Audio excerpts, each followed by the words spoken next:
Hi all, good morning. Welcome back Madhukrishna YouTube channel. ಎಲ್ಲರೂ ಹೇಗಿದ್ದೀರಾ friends? ಇವತ್ತು ಸೋಡಾ ಮತ್ತು ಎಣ್ಣೆ ಇಲ್ದಿರೆ ದೋಸೆ ಹೇಗೆ ಮಾಡೋದಂತ ನೋಡ್ಕೊಂಬಿಡೋಣ. 5 ನಿಮಿಷದಲ್ಲಿ ದೋಸೆ ರೆಡಿ ಆಗುತ್ತೆ. ಫಟಾಫಟ್ ಅಂತ ದೋಸೆ ರೆಡಿಯಾಗಿ ಹೋಗ್ಬಿಡುತ್ತೆ. ಕೆಲಸಕ್ಕೆ ಟೈಮ್ ಇಲ್ಲದೆ ಇರೋ ಟೈಮ್ನಲ್ಲಿ ಇವಾಗ ಕೆಲಸ ಇರುತ್ತೆ, 5 ಮಿನಿಟ್ಸಲ್ಲಿ ಏನೋ ತಿಂಡಿ ಮಾಡಬೇಕು. ಸೊ ಮಾರ್ನಿಂಗ್ ಬ್ರೇಕ್ಫಾಸ್ಟ್ಗೆ 5 ನಿಮಿಷದಲ್ಲಿ ಆಗುವಂಥ ದೋಸೆ ಇದು. ಹೇಗೆ ಮಾಡೋದಂತ ನೋಡ್ಕೊಂಡು ಬರೋಣ. ಟೈಮೇ ಇಲ್ಲ, ಇವಾಗ 5 ಮಿನಿಟ್ಸಲ್ಲಿ ಏನು ಬ್ರೇಕ್ಫಾಸ್ಟ್ ಮಾಡೋದು ಅನ್ನೋ ಟೈಮ್ನಲ್ಲಿ 5 ನಿಮಿಷದಲ್ಲಿ ಗರಿಯಾದ ದೋಸೆ ರೆಡಿಯಾಗಿ ಹೋಗ್ಬಿಡುತ್ತೆ. ನಮಗೆ ಹೇಗೆ ಮಾಡೋದಂತ ನೋಡ್ಕೊಂಬಂದ್ಬಿಡೋಣ. ಫ್ರೆಂಡ್ಸ್, ದೋಸೆ ಮಾಡಲಿಕ್ಕೆ ಏನೆಲ್ಲ ತೊಗೊಂಡಿದ್ದೀನಿ ಅಂತ ನೋಡೋಣ. ಮೊದಲಿಗೆ 1 ಕಪ್ಪು ಗೋಧಿ ಹಿಟ್ಟು ತೊಗೊಂಡಿದ್ದೀನಿ. ಚಿಕ್ಕ ಕಪ್ಪಲ್ಲಿ ತೊಗೊಂಡಿದ್ದೀನಿ, ಇಬ್ಬರಿಗಾಗೋಷ್ಟು ದೋಸೆ ಮಾಡ್ತಾ ಇರೋದು ನಾನು. 1 ಕಪ್ಪು ದೋಸೆ ಹಿಟ್ಟನ್ನ ಮಿಕ್ಸಿ ಜಾರಲ್ಲಿ ಹಾಕ್ಕೊಳ್ಳೋಣ, ಗೋಧಿ ಹಿಟ್ಟನ್ನ. ಸೊ ಅದಾದಮೇಲೆ 1 ಕಪ್ಪು ಚಿರೋಟೆ ರವೆ ತೊಗೊಂಡಿದ್ದೀನಿ, ಅದು ಕೂಡ ಮಿಕ್ಸಿ ಜಾರಲ್ಲಿ ಹಾಕ್ಕೊಳ್ಳೋಣ. ಜೊತೆಲಿ 1 ಕಪ್ ಕರ್ಡನ್ನ ತೊಗೊಂಡಿದ್ದೀನಿ, ಇದು ಲಾಸ್ಟಲ್ಲಿ ಹಾಕೊಂಡು ರುಬ್ಕೊಳ್ಳೋಣ. ಅದಕ್ಕಿಂತ ಮೊದಲಿಗೆ ರುಚಿಗೆ ಎಷ್ಟು ಬೇಕೋ ಅಷ್ಟು ಸಾಲ್ಟನ್ನ ತೊಗೊಂಡಿದ್ದೀನಿ. ನಾವಿಲ್ಲಿ ಸೋಡಾ ಹಾಕ್ತಾಯಿಲ್ಲ, ದೋಸೆಗೆ ಎಣ್ಣೆ ಯೂಸ್ ಮಾಡ್ತಾ ಇಲ್ಲ. ರುಚಿಗೆ ಎಷ್ಟು ಬೇಕೋ ಅಷ್ಟು ಸಾಲ್ಟ್ ಹಾಕ್ಕೊಳ್ತಾ ಇದ್ದೀನಿ. ಅದಾದಮೇಲೆ ನಾನಿಲ್ಲಿ ಒಂದು ಚಿಕ್ಕ ಟೀ ಸ್ಪೂನು ಶುಗರ್ನ ತೊಗೊಂಡಿದ್ದೀನಿ. ಶುಗರ್ ಆ್ಯಡ್ ಮಾಡೋದು ಕಲರ್ಗೋಸ್ಕರ, ನಿಮ್ಮ ಆಪ್ಷನಲ್. ನನಗೆ ಕಲರು ಮತ್ತು ಕ್ರಿಸ್ಪಿಯಾಗಿ ಬರುತ್ತೆ ಅನ್ನೋ ಕಾರಣಕ್ಕೆ ಶುಗರ್ನ ಆ್ಯಡ್ ಮಾಡ್ಕೊತಾ ಇದ್ದೀನಿ, 1 ಟೀ ಸ್ಪೂನಷ್ಟು. ಫ್ರೆಂಡ್ಸ್, ಅದಾದಮೇಲೆ ಸೇಮ್ ಮೆಜರ್ಮೆಂಟಲ್ಲಿ ಗೋಧಿ ಹಿಟ್ಟು ಮತ್ತು ಚಿರೋಟಿ ರವೆ, ಸೊ ಅದೇ ಮೆಜರ್ಮೆಂಟಲ್ಲಿ ನಾನು ಕರ್ಡನ್ನ ತೊಗೊಂಡಿದ್ದೀನಿ. ಆ ಕರ್ಡನ್ನ ಕೂಡ ಹಾಕ್ತಾಯಿದ್ದೀನಿ. 1 ಕಪ್ ಕರಡಿದೆ, 1 ಕಪ್ ಗೋಧಿ ಹಿಟ್ಟು, 1 ಕಪ್ ಮೈದಾ ಹಿಟ್ಟು. ಸ್ವಲ್ಪ ಇದಕ್ಕೆ ಬೇಕಾದಷ್ಟು ನೀರು ನೋಡಿ ಹಾಕ್ಕೊಳ್ಳಿ. ಇದಕ್ಕೆ ರುಬ್ಲಿಕ್ಕೆ ಎಷ್ಟು ದೋಸೆ ಅಳತೆಗೆ ನೀರು ಬೇಕೋ ಅಷ್ಟು ನೋಡಿ ನೀರನ್ನು ಕೂಡ ಆ್ಯಡ್ ಮಾಡ್ಕೊಂಡಿದ್ದೀನಿ ನಾನಿಲ್ಲಿ.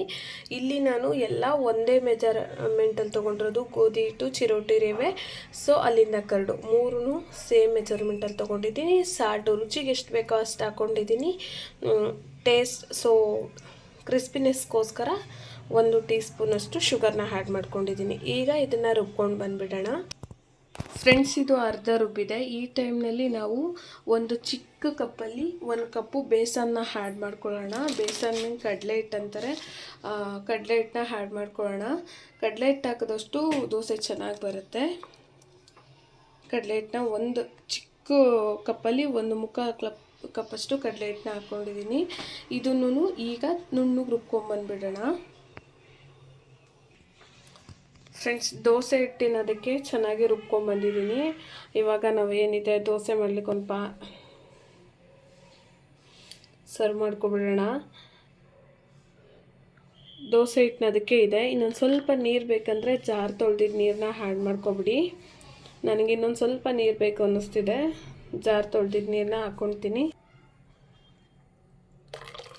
ಹಾಕ್ಕೊಂಡು ಒಂದು ಸತಿ ಚೆನ್ನಾಗಿ ಮಿಕ್ಸ್ ಮಾಡ್ಕೊಬಿಡೋಣ. ನೋಡಿ, ಇದು ಒಳ್ಳೆ ಅದಕ್ಕಿದೆ. ಇವಾಗ ದೋಸೆ ಹಿಟ್ಟಿನದಕ್ಕೆ ನೀಟಾಗಿ ಬಂದಿದೆ. ಈಗ ದೋಸೆ ಮಾಡೋದು ಹೆಂಗೆ ಅಂತ ನೋಡ್ಕೊಬರೋಣ. ಇದು ಪರ್ಫೆಕ್ಟ್ ಆಗಿದೆ. ಫ್ರೆಂಡ್ಸ್, ನಾನಿಲ್ಲಿ ತವ ಕಾಯಲಿಕ್ಕೆ ಇಟ್ಕೊಂಡಿದ್ದೀನಿ. ತವ ಚೆನ್ನಾಗಿ ಬಿಸಿ ಆಗಬೇಕು. ನಾನಿಲ್ಲಿ ಎಣ್ಣೆ ಯೂಸ್ ಮಾಡ್ತಿಲ್ಲ, ತುಪ್ಪ ಯೂಸ್ ಮಾಡ್ತಿಲ್ಲ, ಸೋಡಾ ಯೂಸ್ ಮಾಡ್ತಾ ಇಲ್ಲ. ಸೊ 10 ಮಿನಿಟ್ಸಲ್ಲಿ ದೋಸೆ ಪ್ರಿಪೇರ್ ಮಾಡ್ತಾ ಇರೋದು. ಮಕ್ಕಳಿಗೆ ಲಂಚ್ ಬಾಕ್ಸ್ಗೆಲ್ಲ ತುಂಬಾ ಚೆನ್ನಾಗಿರುತ್ತೆ. 1 ಟೈಮ್ ನೀವು ಟ್ರೈ ಮಾಡಿ ನೋಡಿ.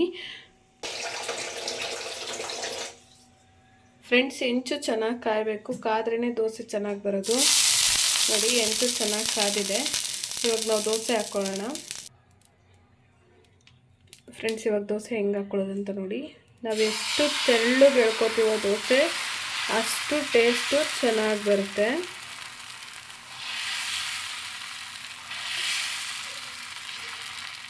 ಅಷ್ಟು ಗರಿಯಾಗಿ ಬರುತ್ತೆ. ನಾವು ಹೆಂಗೆ ದೋಸೆ ಹೇಳ್ಕೊಂಡ್ರು, ದೋಸೆ ಮಾಡೋಕ್ಕೆ ಬರದೇ ಇದ್ದು ದೋಸೆ ಮಾಡೋಕ್ಕೆ ಹೋದ್ರೂ ಯಾವುದೇ ಕಾರಣಕ್ಕೂ ಕಿತ್ತೋಗಲ್ಲ. ಅಷ್ಟು ನೀಟಾಗಿ ದೋಸೆ ಬರುತ್ತೆ. ನೋಡಿ, ನಾನು ಯಾವುದೇ ರೀತಿ ಎಣ್ಣೆ ಹಾಕಿಲ್ಲ, ಸೊ ತುಪ್ಪ ಕೂಡ ಆ್ಯಡ್ ಮಾಡ್ತಿಲ್ಲ. ನಿಮಗೆ ಬೇಕಂದರೆ ನೀವು ಹಾಕ್ಕೊಂಡು ಮಾಡ್ಕೋಬೋದು. ನೋಡಿ ಎಷ್ಟು ನೀಟಾಗಿ ಬರ್ತಾಯಿದೆ ಅಂತ. ನಮಗೆ ದೋಸೆನೇ ಮಾಡೋಕ್ಕೆ ಬರಲ್ಲ ಅನ್ನೋರು ಕೂಡ ದೋಸೆ ಟ್ರೈ ಮಾಡ್ಬೋದು, ಅಷ್ಟು ನೀಟಾಗಿ ಬರುತ್ತೆ. ಇದ್ ಕಡೆ ನಾನು ಕಡಲೆಕಾಯಿ ಬೀಜ ಚಟ್ನಿಗೆ ರೆಡಿ ಮಾಡ್ಕೊಂಡಿದ್ದೀನಿ. ಇದು ಕೂಡ ರುಬ್ಕೊಂಡು ಬಂದುಬಿಡ್ತೀನಿ ಅಷ್ಟರೊಳಗಡೆ.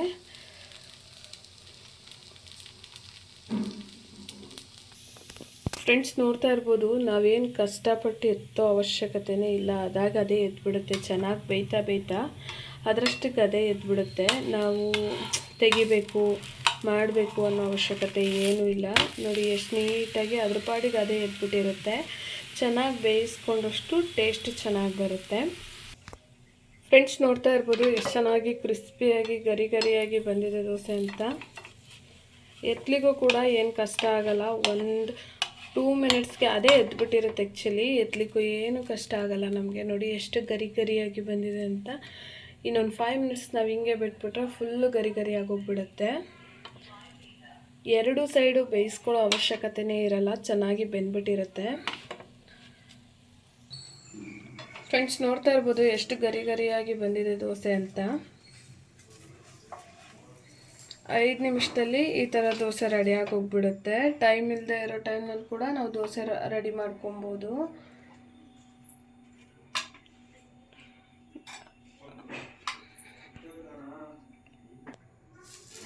ಫ್ರೆಂಡ್ಸ್, ಈಗ ಇನ್ನೊಂದು ದೋಸೆ ಕೂಡ ನಾನು ಹಾಕ್ಕೊಳ್ತಾ ಇದ್ದೀನಿ. ನೋಡಿ, ದೋಸೆ ಹೆಂಚ ಮೇಲೆ ಆದಷ್ಟು ತೆಳ್ಳಗೆ ಬರೋ ರೀತಿ ಎಳ್ಕೋಬೇಕು. ಈ ಥರ ಆವಾಗೇ ದೋಸೆ ಚೆನ್ನಾಗಿ ಬರೋದು. ನಾನು 1 ಡ್ರಾಪ್ ಕೂಡ ಇಲ್ಲಿ ಆಯಿಲ್ನ ಯೂಸ್ ಮಾಡ್ತಾ ಇಲ್ಲ. ಫ್ರೆಂಡ್ಸ್, 5 ಮಿನಿಟ್ಸಲ್ಲಿ ದೋಸೆ ಪ್ರಿಪೇರ್ ಆಗಿ ಹೋಗುತ್ತೆ. ನಾನಿವತ್ತು ದೋಸೆ ಜೊತೆಗೆ ಚಟ್ನಿ ರೆಡಿ ಮಾಡಿದ್ದೀನಿ.